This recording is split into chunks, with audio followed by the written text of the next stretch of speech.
La voz de los protagonistas. Contacto telefónico. Le damos la bienvenida vía telefónica a Juan Antonio García Villa, diputado local del Congreso de Coahuila. Diputado, buenos días, gracias por acompañarnos en el estudio. Marcela Pámanes y un servidor, Juan Ceballos. ¿Cómo le va, Juan? Mucho gusto, igual a Marcela, en saludarlos a ambos y a su auditorio. Muy bien, gracias, diputado. Y bueno, pues para que informe a la comunidad sobre la impugnación que presentaron las fracciones del PAN y UDC ante el Tribunal de Justicia en contra de las modificaciones realizadas a la ley orgánica, donde se pide mayoría calificada para hacer cambios en la estructura del Congreso. Sí, cómo no, Juan. Mire, se trata de lo siguiente. El día 27 de diciembre, el día 27 de diciembre del año pasado, cuando se celebró la última y la penúltima sesión de la legislatura que terminó sus funciones, que fue la número 60, así de manera inesperada y violentando el proceso legislativo, el grupo parlamentario del PRI de esa legislatura y sus aliados, que tenía varios, presentaron una iniciativa para reformar la ley orgánica del Congreso y establecer que esta ley, pues que establece las prácticas parlamentarias, la organización misma del Congreso y todo lo relativo a él, para poder reformarse, requeriría de las 2/3 partes de los miembros del Congreso. Y subrayo, de los miembros del Congreso, ni siquiera, como se dice en otros casos, de los diputados presentes, que es diferente. Y la acción de inconstitucionalidad que presentamos ante el Tribunal Superior de Justicia en días pasados es para hacer eficaz un medio de combatir una disposición, en este caso la aprobada por el PRI el 27 de diciembre, que está en contradicción con el texto de la Constitución Política del Estado de Coahuila. Porque la Constitución Política de Coahuila señala en su artículo 52 que los decretos, leyes que apruebe el Congreso del Estado serán por mayoría simple, salvo en los casos que esta Constitución disponga una mayoría calificada. Bueno, y el artículo 61 bis, que se agregó en el año 2014 a la propia Constitución, vuelve a decir lo mismo, y más aún, señala caso por caso en qué materias se va a exigir esa mayoría calificada.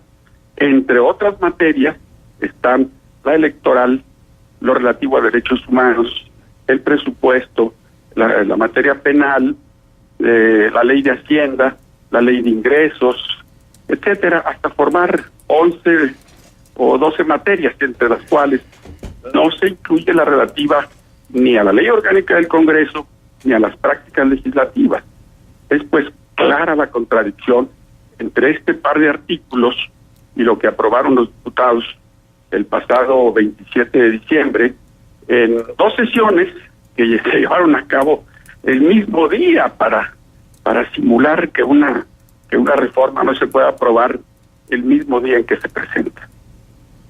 Ahora, ¿qué posibilidades hay de que este amparo pudiera tener, o esta impugnación pudiera tener efecto, diputado? Pues mire, Juan, todas, porque la contradicción no puede ser más clara, más abierta, más notoria.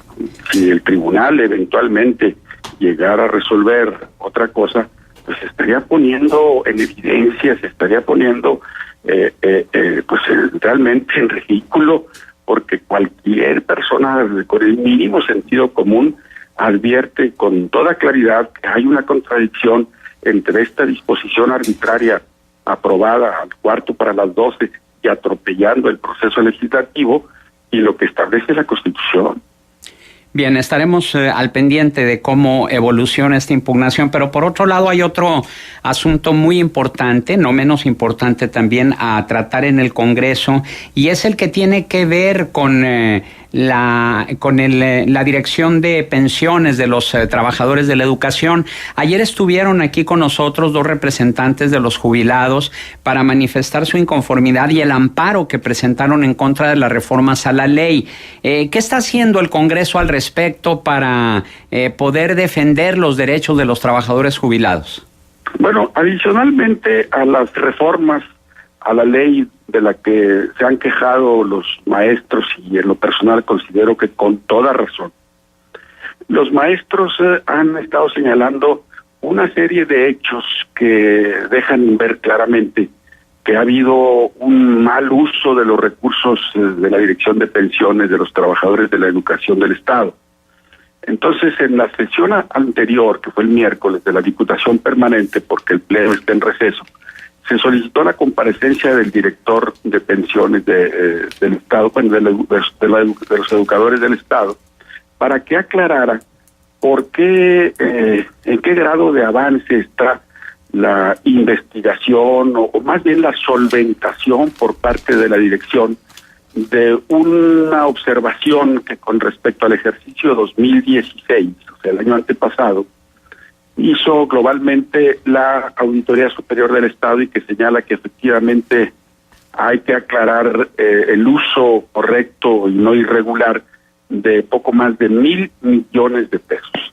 Entonces se presentó esa solicitud ante el Congreso para que vaya al Congreso el director de pensiones y explique por qué no aclaró durante todo el 2017 lo relativo a esta irregularidad registrada en 2016.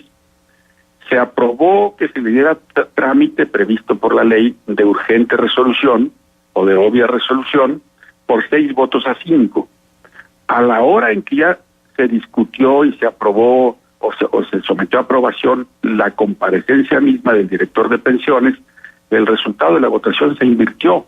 Y a favor de que no se presente o no comparezca, votaron 3 diputados o 3 diputadas del PRI, una diputada de Morena, una diputada del PRD y un diputado de UDC.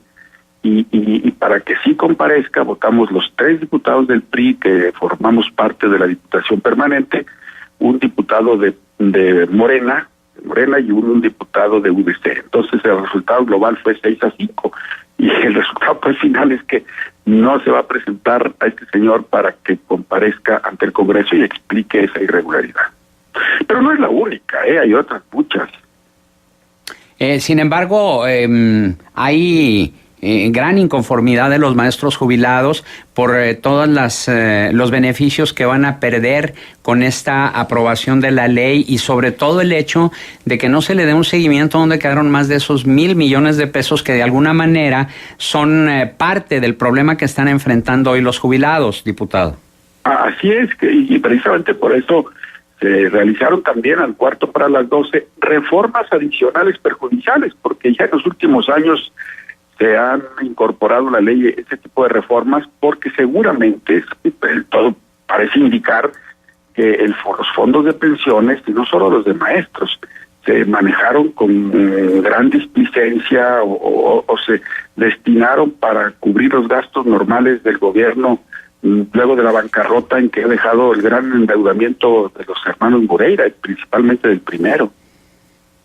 Usted es coordinador de la Comisión de Auditoría Gubernamental y Cuenta Pública del Congreso. ¿Qué nos podría comentar, qué podría comentarle al auditorio sobre la lupa que le pondrán al uso de los 980 millones de pesos que solicitó de crédito la actual administración estatal?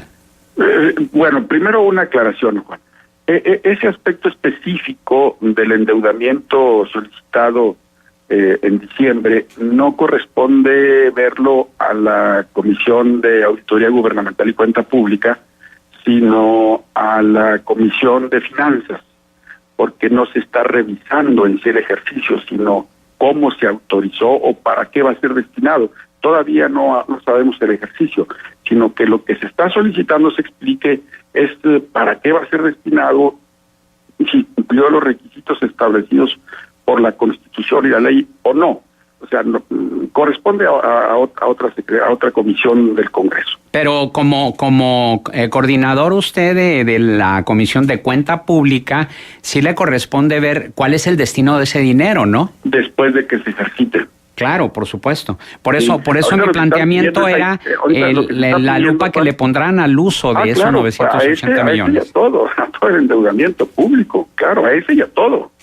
En este momento lo que se está preguntando es a qué se va a destinar bajo el supuesto de que no se ha ejercido ese crédito de cortísimo plazo. Pero originalmente, ¿cuál se supone que era el destino de ese crédito? Constitucionalmente, el destino de cualquier endeudamiento público es la inversión pública productiva, porque el propio secretario de Finanzas, que para cubrir problemas de liquidez, que para cubrir compromisos de cortísimo plazo, por lo que dice, corresponden a gasto corriente, que quede claro al auditorio, Juan, que la deuda pública no es para este tipo de gastos. La deuda pública, lo dice la Constitución Federal, lo señala claramente la Constitución del Estado, solo puede ser destinado el crédito a obra pública productiva, no porque no tuvieron para pagar aguinaldos, no porque no tuvieron para la gasolina de los vehículos, creo que dijo el secretario de Finanzas, eso está mal. Entonces, en caso de que le dieran un uso para gasto público, estarían incurriendo en un desvío de recursos. Bueno, la inversión también es gasto público. No, pero me refiero a gasto corriente, perdón. Gasto corriente. Sí. Bueno, pues estaría mal, obviamente estaría mal. Alegan que con una serie de reformas recientemente introducidas a la ley se permiten ese tipo de operaciones, pero nosotros seguimos insistiendo en que aunque la ley haga algunas salvedades, lo que debe predominar es la visión constitucional. Muy bien, diputado Juan Antonio García Villa, nuestro agradecimiento por su participación en esta emisión de Contextos. Muchas gracias a usted, Juan, y gusto de saludarlo. Buen fin de semana. Igualmente, buenos días. Gracias. Adiós a Marcela. Gracias, licenciado.